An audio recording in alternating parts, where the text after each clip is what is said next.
My dear student, today we will learn very important numerical of chapter number 7, alternating current of subject physics standard 12.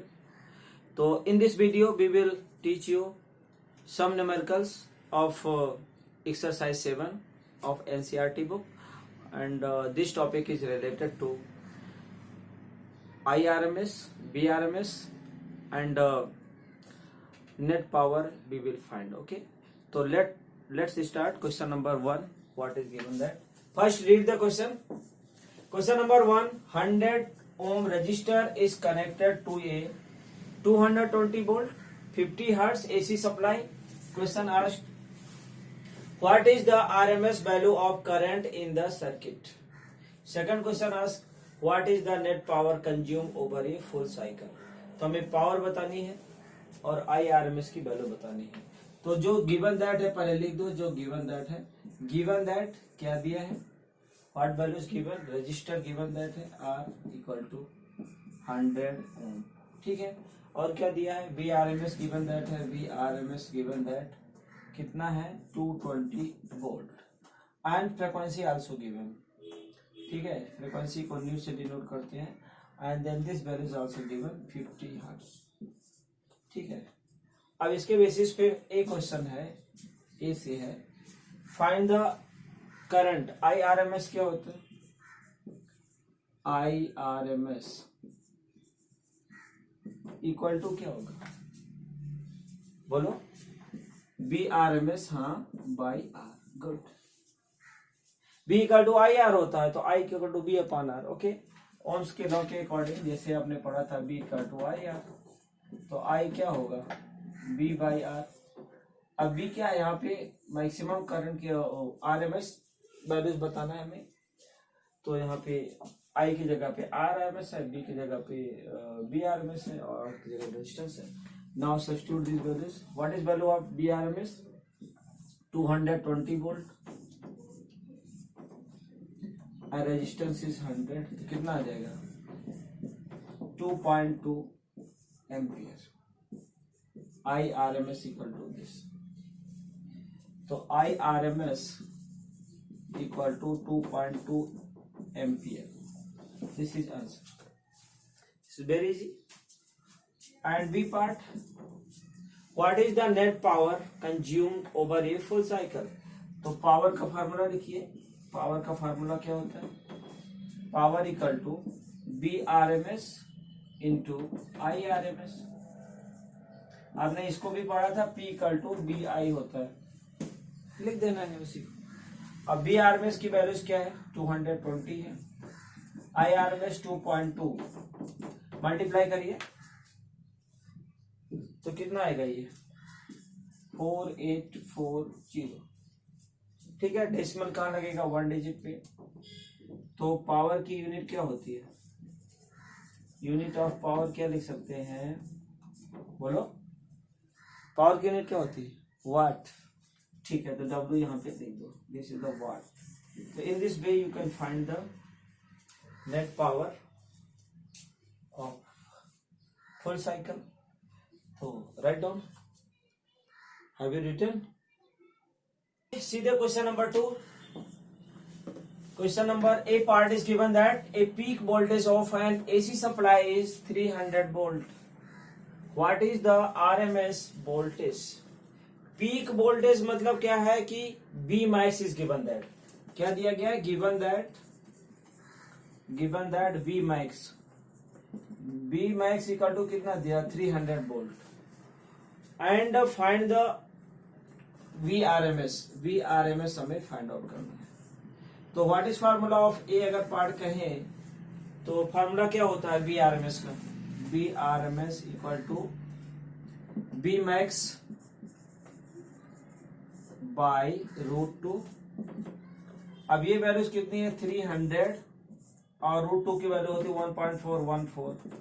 तो इसको divide करिए, कितना आता है 300 divided by 1.44, तो कितना आएगा 2. हाँ 1 2 कितना 1.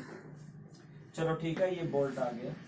तो हम VRMS क्या लिख सकते हैं, VRMS equal to 212 1 volt. Okay. अब same way we want to find the B options कि RMS value of the current is AC circuit is 10, मतलब बी आई आरएमएस वैल्यू दिया गया है। आई आरएमएस क्या दिया है? I RMS equal to 10 ampere. तो what is the peak current, मतलब हमें we want to find the I max, ये फाइंड आउट करना है। अब कोई रिलेशन है इसका जिसमें आई आरएमएस हो और आई मैक्स निकाल सके?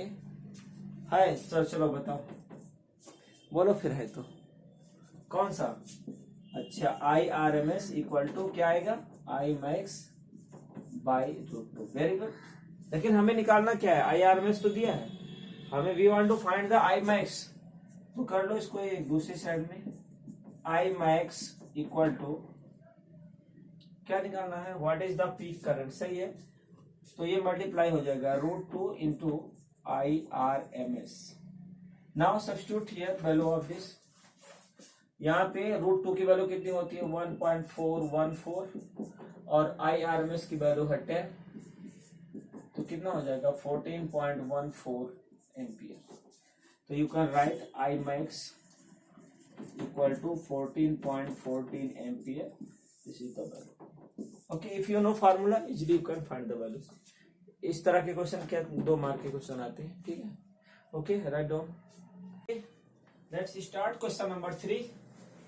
A 44 millihenry inductor is connected to 220 volt and frequency given that 50 hertz AC supply. Determine the RMS values of the current in the circuit. हमें IRMS निकालना है। तो फर्स्ट राइट डाउन जो value दी गई है, गिवन दैट क्या दिया है? Inductor L is given that 44 milli henry. तो इसको लिखोगे 44 इंटू 10⁻³ हेनरी। ओके, यहाँ तो कोई डाउट नहीं।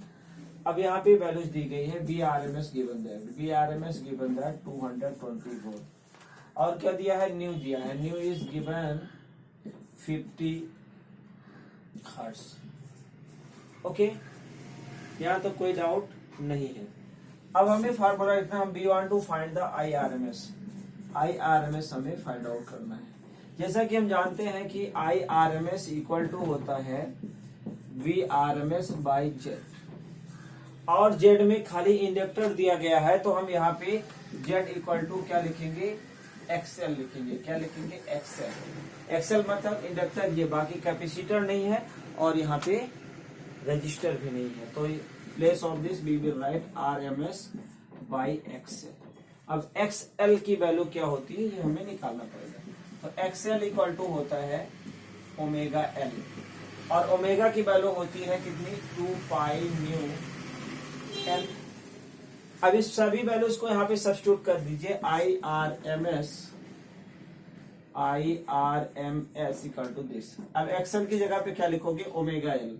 यही है राइट साइड में जो लिखा है, R M S by omega L. अब इसकी वैल्यू सब्स्टिट्यूट कर दीजिए, V R M S by 2 pi nu L. यहां तक कोई डाउट नहीं है। अब इसकी इस सारी वैल्यूज को हम यहाँ पे रखेंगे। अभी तक तो हम फार्मूला ही लिख रहे थे, R M S equal to, अब बी आर एम एस की वैल्यू क्या है? दिया है ना भाई, 220 वोल्ट। क्या लिखोगे? 220, और 2 है, पाई की वैल्यू होती 3.14, न्यू दिया है 50, और एल की वैल्यूज कहाँ निकाला था? ये है, क्या लिखा है? 44 इंटू 10⁻³ ओके, यहां तो कोई डाउट नहीं है। अब इसको कट करिए, 0 से 0 कट गया, 2 1 जा 2, 2 11 जा 22, 11 4 जा 44। ओके, अब आगे हम इस पैटर्न को आगे बढ़ाएंगे। यहाँ पे लिखेंगे, ऊपर कुछ नहीं बचा है, 1 है, 1 इंटू 10⁻³ इसको ऊपर ले लिया। नीचे क्या बचा है? 20 इंटू 3.14, मतलब 5 4 5 जा 20 हो गया, इंटू 3 4। अब इसको हम सॉल्व करेंगे। दिख रहा है ना बराबर यहाँ? ठीक है, तो अब हम इसको लिखेंगे 1000 अपॉन, अब इसको मल्टीप्लाई करिए, इसको तो मल्टीप्लाई करोगे तो क्या आएगा? 0 आ जाएगा, 2 4 जा कितना आएगा 8 होगा, ये 2 होगा और 2 3 जा 6 होगा। डेसिमल पॉइंट कहाँ पे लगेगा 2 डिजिट पे, कितने पे लगेगा यहाँ पे लगेगा। ठीक है, अब इसको हम क्या लिख सकते हैं 1000/62.8। अब इसका सलूशन आपको करना है। Can you solve this question? Solution कितना होगा, हाँ बोलिए। नहीं बताओगे, सोचो नहीं, कैलकुलेशन करो, कितना आएगा। हाँ 15, अच्छा 15.91, यही कितना बता रहे हो। अरे भाई फिर से कर दो, हाँ किसी का अलग आया है, कितना आया 15.19 ही आया ना, दूसरे का अलग आया। अच्छा ampere, oh good good, unit नहीं लिखे तो IRMS यहां लिखे चलेगा है, तो आगे लिखें इसका फिर 15.9, तो आंसर तो आ ही गया है। चलो यहाँ पे लिख देते हैं। तो IRMS हमें निकालना था, तो ये वैल्यूज आ जाती है IRMS इक्वल टू 15.91 एम्पियर, और यही हमें डिटरमाइन करना था, ये करंट। तो this is your desired answer. Okay, कहीं डाउट है आपको? नहीं, चले आगे बढ़े। ओके, और ये 60 microfarad capacitor is connected to 110 volt and 60 hertz AC supplies there. Determine the RMS values of the current in the circuit. हमें क्या बताना है, RMS करंट निकालना है। तो given that पहले लिख लो, given that क्या दिया है, फ्रीक्वेंसी दी गई, C is given that 60 microfarad, तो you will convert in farad, तो 60 into 10⁻⁻⁶ farad। ओके, आगे क्या दिया है, VRMS given that है, VRMS is given 110 वोल्ट, और क्या दिया है, फ्रीक्वेंसी दी है न्यू दिया है 60 हर्ट्ज। ओके, और बस इतने दिए। हमें फाइंड आउट क्या करना है, IRMS इक्वल, ठीक है। फार्मूला कौन सा लगाएंगे IRMS का, IRMS equal to VRMS by XC। XC क्यों लिखेंगे, जेड है, क्योंकि इसमें ना तो रजिस्टर है और ना इंडक्टर है, तो क्या है ओनली कैपेसिटर है। तो जेड के प्लेस पे हम क्या लिख सकते हैं, जेड के प्लेस पे डायरेक्ट हम XC कैपेसिटर की वैल्यूज रख सकते हैं। अब यहाँ पे इसकी वैल्यूज रखने से पहले हमें XC की वैल्यू निकालना पड़ेगा। ठीक है, चलो हम डायरेक्ट लिखते जाएंगे यहीं पे, IRMS इक्वल टू VRMS कितना दिया है 110 है, कितना है 110, और जो वैल्यूज दी गई है XC की, तो XC क्या होता है, XC इक्वल टू 1/ωc होता है। ठीक है, अब यहाँ पे इसकी वैल्यू सब्स्टिट्यूट करना पड़ेगा 1/ωc, तो ये ऊपर चला जाएगा, तो क्या लिखेंगे 110 ωc। अब ओमेगा की वैल्यू कितनी होती है, कौन बताएगा, अब बताओगे, क्यों नहीं बताओगे, चलो ठीक है फिर हम ही बता देते हैं। ये 2 पाई न्यू होता है और ये C है। अब यहाँ पे सबकी वैल्यू पुट करो, तो 110 टू पाई की वैल्यू 3.14, और न्यू की वैल्यूज कितनी है 60, और C is given that 60 into 10⁻60 into 10⁻⁻6। अब इसको हमें सॉल्व करना है, सबको मल्टीप्लाई करना है। अब यहाँ क्या होता है, 6 6 36 होता है, ये 223.14 इंटू 3600 इंटू 10⁻⁻6। अगर हम यहाँ पे इन जीरो को करते हैं तो 1 हो जाता है। यहाँ पे इसको 22 इंटू 3.14 इंटू 36 इंटू 10⁻³ इंटू 10⁻⁻6। ठीक है, इतना होगा। अब इसको और सॉल्व करें, ये मल्टीप्लीकेशन आपको करना है, इतना पूरा मल्टीप्लीकेशन आपको करना है।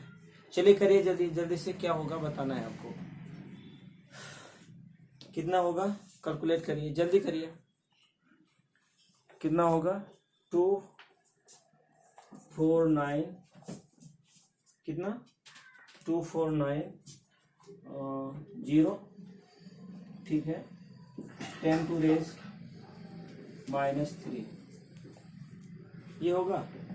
अब इसको अगर हमें डेसिमल में लिखें, इंटीजर वैल्यूज में लिखें, तो हम क्या लिख सकते हैं, ये क्या होगा, एम्पियर होगा। तो इसको हम क्या लिख सकते हैं, 1000 से डिवाइड कर दें, 1000 से मल्टीप्लाई कर दें, तो क्या वैल्यूज हो जाएगी, 2.49 इंटू 10 टू रेस, ठीक है, डिवाइड करेंगे, डेसिमल आएगा 10 टू रेस 3 हो जाएगा, इंटू 10 टू रेस -3a, तो ये कैंसिल हो जाएगा। तो बचेगा क्या, IRMS equal to IRMS equal to 2.49 ampere, ठीक है। तो this is your desired answer, ठीक है। Till here any doubt you can ask, कुछ प्रॉब्लम लगती हो तो पूछ सकते हो। Okay now see the question number 5. In a question number 3 and 4, what is the net power exerted by each circuit over the complete cycle? Explain your answer. आपको answer बताना है, ठीक है, आंसर आपको बताना है। ये क्वेश्चन क्या लिखा है, एक्सप्लेन योर आंसर, आपका जो आंसर इसमें जो आपकी समझ में आपको बताना है। तो क्वेश्चन में क्या कहा गया है कि जो क्वेश्चन नंबर 3 था और 4 था, तो पहले क्वेश्चन में इंडक्टर, क्वेश्चन नंबर 3 में क्या था, इंडक्टर था, और क्वेश्चन नंबर 4 में क्या लगा था, सर्किट में कैपेसिटर लगा था। तो 3 और 4 क्वेश्चन में एक में इंडक्टर लगा था, एक में कैपेसिटर लगा था, और दोनों में इंडक्टर और कैपेसिटर अगर लगा होता है तो उसमें पावर जो है लॉस नहीं होता है। तो आपको लिखना है तो कैसे लिखोगे, in case of ideal inductor और capacitor there is no power loss. हम क्या लिखेंगे, चलो लिख के बता देते हैं, नहीं तो लिखोगे नहीं। इन लिखिए, चलिए, इन क्या लिखेंगे, इन case of an ideal inductor, third में इंडक्टर ही था, और कैपेसिटर,